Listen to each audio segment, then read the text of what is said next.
Hello my dear students, मैं Syed Azeem ul Hasan MSc in botany plus BA आज अपनी पहली वीडियो के साथ आप सभी लोगों के सामने मौजूद हूँ।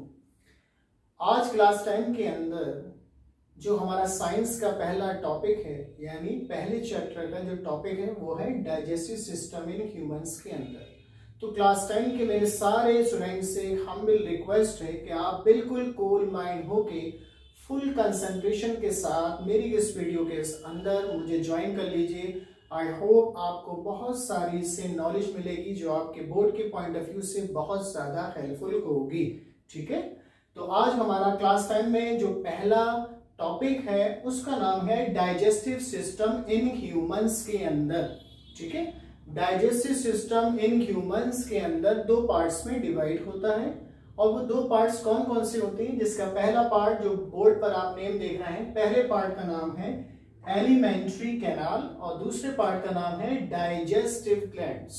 ठीक है, तो हम पहले पार्ट को एक्सप्लेन करेंगे बच्चों, तो बहुत ध्यान से आप एक एक चीज को समझिएगा, पढ़िएगा और जानिएगा। ठीक है, तो हम इस एलिमेंट्री कैनाल को यहां लिखते हैं, दोबारा से याद रखिएगा, एलिमेंट्री कैनाल को हम लोग गट भी कहते हैं और इसका दूसरा नाम आप कह सकते हैं फूड कैनाल। यानी एलिमेंट्री कैनाल को दूसरे नाम से गट भी कहते हैं, फूड कैनाल भी कहते हैं, खाने की नली।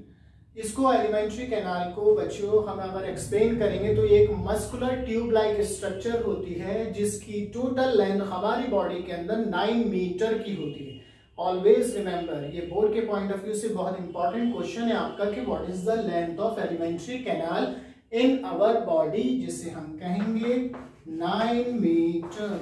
अच्छा, अब आ जाइए, एलिमेंट्री कैनाल जो शुरू होती है हमारी बॉडी के अंदर वो स्टार्ट होती है माउथ से, जो आप डायग्राम में देख रहे हैं जो यहाँ पर बोर्ड पर बना हुआ है, और खत्म होती है एनस पर जाकर, जिसे हम कहते हैं टर्मिनेटिंग पॉइंट।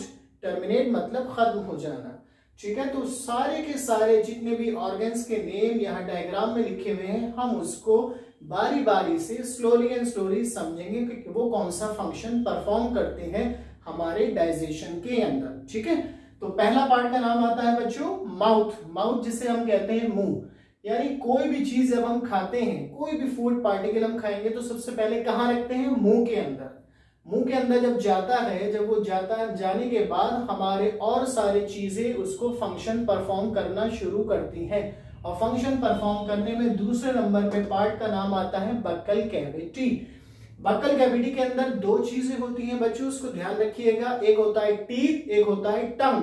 टीथ यानी जो हमारे दांत, जिसे हम 32 कहते हैं, 32 टीथ हमारे पूरे गम्स यानी पूरे मुंह के अंदर मौजूद होते हैं, जिनके 4 टाइप्स होते हैं जो आपने प्रीवियस क्लासेस के अंदर पढ़े भी होंगे, incisors, canines, premolars and molars, जो हमारे उस पर्टिकुलर फूड को चबाते हैं, च्युइंग करते हैं। तो ये बक्कल कैविटी का पहला पार्ट हुआ। दूसरा पार्ट का नाम होता है बच्चों टंग। टंग यानी जबान। जबान हमारे सलाइवा के साथ मिक्स होके उस पूरे फूड पार्टिकल को एक बोलस फॉर्म में बन जाती है। ठीक है, तो बक्कल कैविटी में दो चीजें आई, टीथ और टंग, और सलाइवा हमारे मुंह के अंदर हमारे ऑलरेडी मैन्युफैक्चर होता है, बनता है, जो कि सलेवरी ग्लैंड्स बनाते हैं। ठीक है ना, तो माउथ के बाद बक्कल कैविटी हो गई। अब बक्कल कैविटी के बाद जो तीसरा पार्ट आता है बच्चों होता है फूड पाइप। फूड पाइप को साइंटिफिकली यानी हमारी साइंस की लैंग्वेज में ईसोफेगस कहते हैं। ईसोफेगस यानी फूड पाइप यानी खाने की नली। अब बक्कल कैविटी के बाद खाना हमारा खाने की नली में आएगा, यानी बक्कल कैविटी के बाद जो कुछ भी हमने खाया वो फूड पाइप में आ गया। अब यहां सोचने वाली बात है कि ऐसा कौन सा मैकेनिज्म था जिसने बक्कल कैविटी को से खाने को फूड पाइप में पहुंचा दिया। तो उसका यहाँ बोर्ड पर आप एक नेम देख रहे हैं जिसका नाम होता है एपिग्लॉटिस। याद रखिएगा बच्चों, ये बोर्ड के पॉइंट ऑफ व्यू से बहुत मोस्ट इंपॉर्टेंट क्वेश्चन है कि what is the function of epiglottis in our body, कि एपिग्लॉटिस का क्या फंक्शन होता है। देखिए बच्चों, एपिग्लॉटिस एक फ्लैप लाइक स्ट्रक्चर होता है, एक ढक्कन नुमा स्ट्रक्चर होता है। ठीक है, जिसका खास काम हमारे बॉडी के अंदर रहकर ये होता है और वो रेस्पॉन्सिबल होता है कि हमारा खाना जो हम खाएं वो फूड पाइप में ही जाए, कहीं और नहीं जाए। याद रखिएगा। अब ऐसा क्यों? क्योंकि फूड पाइप के बिल्कुल जस्ट बराबर में एक और पाइप होता है जिसे हम विंड पाइप कहते हैं। विंड पाइप यानी हमारी सांस की नली। तो अगर आप मुझे सामने से ऐसे देख रहे हैं तो जो मेरा एक गला है, थ्रोट, यहाँ सामने की तरफ वो विंड पाइप मौजूद होता है। उसके जस्ट बिहाइंड पीछे की तरफ यहाँ हमारा फूड पाइप होता है। तो विंड पाइप और फूड पाइप, इन दोनों के बीच में आ गया एपिग्लॉटिस। तो एपिग्लॉटिस ये खास ध्यान रखता है कि हमारा खाना विंड पाइप में नहीं जाए, सीधा डायरेक्ट फूड पाइप में ही जाए, ताकि हमें डाइजेशन में, खाने में कोई प्रॉब्लम नहीं आए। तो ठीक है। तो एपिग्लॉटिस का खास फंक्शन ये होता है कि ये हमारे बॉडी के अंदर रहकर खाने को फूड पाइप में, खाने की नली में पहुंचाए। अच्छा, जो इसकी बच्चों स्पेलिंग होती है वो बोर्ड के पॉइंट ऑफ व्यू से इंपॉर्टेंट है और इसको याद कर लिएगा, क्योंकि बाय मिस्टेक कभी कभी लिखने में थोड़ी बहुत मिस्टेक इसकी हो जाती है, गलती। अब आ जाइए, फूड पाइप के बाद खाना हमारा धीरे धीरे करके स्टेप बाय स्टेप अब स्टमक में पहुंच रहा है। स्टमक क्या होता है? एक बैली लाइक स्ट्रक्चर होता है हमारा स्टमक, जिसे हम पेट कहते हैं। खाना जब यहाँ आ जाता है तो वो 3 से 4 घंटे रहता है और यहीं पर ही असली डाइजेशन का प्रोसेस शुरू होता है। क्योंकि स्टमक में आने के बाद जब खाना पहुंचा तो बहुत सारे एंजाइम्स और एक एसिड मौजूद होता है जिसे हम कहते हैं हाइड्रोक्लोरिक एसिड, HCl। वो हमारे उस पर्टिकुलर खाने को मिक्स करता है और डाइजेस्ट करने में हेल्पफुल होता है। ठीक है। तो अब जब खाना यहाँ रहा स्टमक के अंदर हमारा 3 से 4 घंटे, तो यहाँ स्टमक की एक ओपनिंग होती है और एक क्लोजनिंग होती है। उस ओपनिंग और क्लोजनिंग ऑफ स्टमक को हम एक नाम देते हैं और ये मोस्ट इंपॉर्टेंट है बच्चों आपका, इसका नाम होता है स्फिंक्टर। मैं यहाँ बोर्ड पर लिखे देता हूं, SPHINCTER, स्फिंक्टर। स्फिंक्टर्स क्या होते हैं बच्चों? ये एक रिंग लाइक सर्कुलर टाइप के होते हैं और इनका खास काम होता है किसी भी ऑर्गन की जो डक्ट होती है उसका खुलना और बंद होना, यानी ओपनिंग एंड क्लोजनिंग जो होती है उसके लिए रेस्पॉन्सिबल स्फिंक्टर होते हैं और रिंग लाइक होते हैं। रिंग लाइक, रिंग समझते हैं आप, जो अंगूठी होती है लाइक इस टाइप से। यही ओपनिंग और क्लोजिंग आपके स्टमक में मिलेंगे, यानी जब स्टमक में, पेट में खाना पहुंचा तो ये स्फिंक्टर खुल गए और जब खाना स्टमक में आ गया, अब स्टमक से खाना बाहर नहीं जाएगा जब तक वो डाइजेस्ट नहीं हो जाएगा। तो ये स्फिंक्टर बंद हो जाते हैं, क्लोज हो जाते हैं। अब इसका काम स्फिंक्टर का खत्म हो गया। ठीक है। अब आप यहाँ बोर्ड पर देख सकते हैं, मैंने लिखा हुआ है कि स्टमक का जो शेप होता है बच्चों, वो होता है जे शेप का। याद रखिएगा, जे शेप का जो होता है, ये जो आपने अल्फाबेट्स में पढ़े होंगे ABCD के अंदर, तो इसका स्ट्रक्चर जे शेप का होता है। बोर्ड में सम टाइम इस पे क्वेश्चन पुट अप किया गया है कि what is the proper shape of stomach in our body, तो आप सिर्फ उसमें इतना लिखिएगा जे शेप। अंडरस्टैंड। अब आ जाइए, इसके अंदर एक पार्ट आप और देख रहे हैं, पैनक्रियास। पैनक्रियास है तो हमारे सेकंड पार्ट जो हम पढ़ेंगे डाइजेस्टिव ग्लैंड का, मगर पैनक्रियास को आप इतना समझ लिए कि हमारे बॉडी के अंदर जितना भी ग्लूकोज और शुगर लेवल होता है, उस पूरे शुगर लेवल को कंट्रोल करने के जो हार्मोन्स होते हैं उसके लिए रेस्पॉन्सिबल पैनक्रियास होता है और ये लीफ लाइक स्ट्रक्चर की फॉर्म में होता है। ठीक है। अब आप यहां देखिए, एक और प्रोसेस इसके अंदर छुपा हुआ है बच्चों, वो मोस्ट इंपॉर्टेंट प्रोसेस है और उस प्रोसेस का नाम और उस मूवमेंट का नाम होता है, मैं यहां बोर्ड पर लिख रहा हूं, पेरिस्टल्टिक मूवमेंट। पेरिस्टल्टिक मूवमेंट क्या होता है? बहुत खास क्वेश्चन है, इसे बड़ा ध्यान से समझिएगा, क्योंकि बहुत सारे कॉम्पिटिशन्स के अंदर, कॉम्पिटिटिव एग्जाम्स के अंदर ये क्वेश्चन बहुत बार आया है कि what is the function of peristaltic movement. ये एक प्रोसेस और होता है पेरिस्टल्सिस, ये क्या है? इसे आप बहुत ध्यान से समझिएगा कि जब हमारा खाना फूड पाइप से स्टमक में आ गया तो ये ऐसा क्या चीज थी, कौन सा ऐसा फंक्शन था कि डायरेक्ट फूड पाइप से स्टमक में आ गया, कहीं और क्यों नहीं गया? ठीक है। और किस तरीके से आया ये फूड पाइप से होता हुआ डायरेक्ट स्टमक में? ऐसा होता है बच्चों, जब हम कोई भी चीज खाते हैं और वो जब हमारे थ्रोट यानी हमारे गले से फूड पाइप से नीचे की तरफ आती है तो एक मूवमेंट डेवलप्ड होता है। वो मूवमेंट आप इस तरीके से समझिएगा, जैसे ये होती है स्ट्रेट लाइन। तो खाना अगर ऐसे डायरेक्टली हमारे फूड पाइप से स्टमक में आएगा तो उससे हमें बहुत ज्यादा ट्रबल्स और बहुत ज्यादा मुश्किल हो सकती है।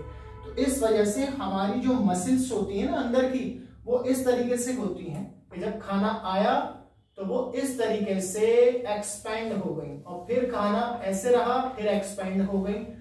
तो पेरिस्टाल्टिक मूवमेंट के अंदर कॉन्ट्रैक्शन और रिलैक्सेशन मसल्स का होता है और इसमें एक मूवमेंट डेवलप्ड होता है जिसकी वजह से हमारा खाना फूड पाइप से स्टमक में आता है और स्टमक से दूसरे पार्ट में जाता है। तो पूरे एलिमेंट्री कैनाल के अंदर पूरा का पूरा सारा का सारा पेरिस्टाल्टिक मूवमेंट की मदद से ही होता है और ये बोर्ड के पॉइंट ऑफ व्यू से मोस्ट इंपॉर्टेंट क्वेश्चन है। आई होप यू अंडरस्टैंड, आप लोग समझ रहे हैं मेरी बात को। अब आ जाइए बच्चों, यहाँ पर जो खाना अब हमारा स्टमक में था, अब वो धीरे धीरे पास आउट होता है हमारी आंतों के अंदर आते हैं जिसे हम इंटेस्टाइन कहते हैं और वो दो तरह की होती हैं, स्मॉल इंटेस्टाइन और लार्ज इंटेस्टाइन। याद रखिएगा, स्मॉल इंटेस्टाइन की एक लेंथ होती है जिसे हम कहते हैं 6 मीटर। ठीक है, स्मॉल इंटेस्टाइन अगर आप डायग्राम में देखें बच्चों तो बहुत हाईली क्वाइल होती है, मस्कुलर टाइप होती है, बिल्कुल क्वाइलिंग फॉर्म में होती है। इस टाइप से अगर आप समझेंगे ये सारा हाईली क्वाइल होती है, इस वजह से इसकी लेंथ 6 मीटर की होती है, ऑलवेज रिमेंबर। और लार्ज इंटेस्टाइन की जो लेंथ होती है वो 1.5 मीटर होती है लेंथ के अंदर। और याद रखिएगा बच्चों, इसकी लेंथ फिक्स होती है। ठीक है, ये फिक्स होती है और इन दोनों लेंथ पर क्वेश्चन भी बोर्ड्स में आते हैं कि what is the length of small intestine in our body and what is the length of large intestine in our body. ठीक है ना, तो 1.5 मीटर लेंथ लार्ज इंटेस्टाइन की, 6 मीटर लेंथ स्मॉल इंटेस्टाइन की। अब इसमें एक और क्वेश्चन छुपा हुआ है कि स्मॉल इंटेस्टाइन को स्मॉल क्यों कहते हैं और लार्ज इंटेस्टाइन को लार्ज क्यों कहते हैं। स्मॉल इंटेस्टाइन को स्मॉल इसलिए कहा जाता है क्योंकि इसका डायामीटर लार्ज इंटेस्टाइन के कंपैरिजन में छोटा होता है, कम होता है, इस वजह से इसे स्मॉल कहते हैं। और लार्ज इंटेस्टाइन का जो डायामीटर होता है यानी जो विड्थ उसकी चौड़ाई होती है वो ज्यादा होती है, इस वजह से इसको लार्ज इंटेस्टाइन कहा जाता है। ठीक है ना, तो यहां आके लार्ज इंटेस्टाइन स्मॉल इंटेस्टाइन खत्म हुआ। अब आता है हमारा जो सेकंड लास्ट पार्ट है एलिमेंट्री कैनाल का, वो है हमारा रेक्टम और एनस। रेक्टम और एनस क्या है, हम अपनी नेक्स्ट वीडियो के अंदर इसके जितने भी पार्ट्स होते हैं वो भी मैं एक्सप्लेन करूंगा। तो मैं लार्ज इंटेस्टाइन के कुछ पार्ट्स के नेम आपको बता देता हूं कि लार्ज इंटेस्टाइन के पार्ट्स के नेम होते हैं सेकम, कोलोन और रेक्टम। तो लार्ज इंटेस्टाइन का जो तीसरा पार्ट होता है वो रेक्टम होता है।